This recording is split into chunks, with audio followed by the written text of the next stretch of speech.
In a recent case, Irshad Qureshi sought anticipatory bail in connection with a complaint case registered by his wife, accusing him of dowry demands, cruelty and assault.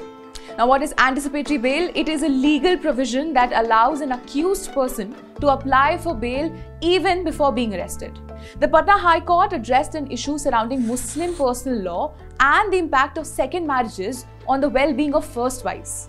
Let's quickly break down what happened and why this matter is significant. The case was registered for the offence punishable under Section 323, 498A and 406 read with 34 IPC and Section 3 and 4 of the Dowry Prohibition Act from his first wife. The petitioner's bail application was heard and he was granted anticipatory bail in May on the condition that he would appear before the court within 3 weeks and file an affidavit stating that he was ready to live with his wife. However, instead of filing the affidavit, the husband moved to the Supreme Court against the Patna High Court's judgment. The Supreme Court noted that the High Court had not examined the case's merits and had passed a conditional order. The petitioner's first wife claimed that soon after their marriage, Irshad began demanding expensive jewellery and abused her physically and emotionally when these demands were not met.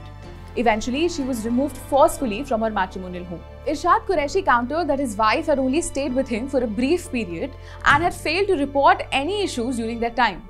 Additionally, he alleged that she was pregnant with another man's child before their marriage, which the petitioner had confirmed by getting her examined, and in the ultrasound report, a 19 weeks and 4 days fetus was found in her womb. However, he did not bring on record any evidence in this regard. Appearing before the court, the wife denied the claims of the husband by stating that she was medically fit and she had never conceived. She also submitted that her husband had, although married to another woman, she still wanted to live with him. Justice Purnendu Singh's ruling shed light on the impact of second marriages on the first wife's well-being. Despite Islamic law permitting multiple marriages for men, the court emphasized the emotional cruelty inflicted upon the first wife in such scenarios. The court highlighted a universal sentiment among women, irrespective of religion or social status, who find the prospect of their husbands marrying again deeply distressing. The judge also criticized the petitioner's conduct in court, noting his loud, disrespectful demeanor, who in the open court, in a loud voice, accepted that while he had not given talaq to the wife, he didn't want to live with her. Ultimately, the court dismissed Irshad Qureshi's plea for anticipatory bail, underscoring the seriousness of the allegations and the need to protect the dignity and rights of the first wife.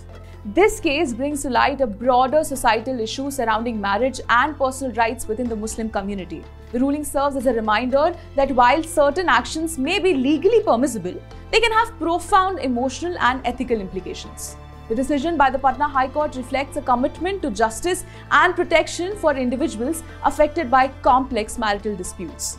Do let us know what are your thoughts on this case in the comment section below. Do not forget to like and share this video and follow Life Law.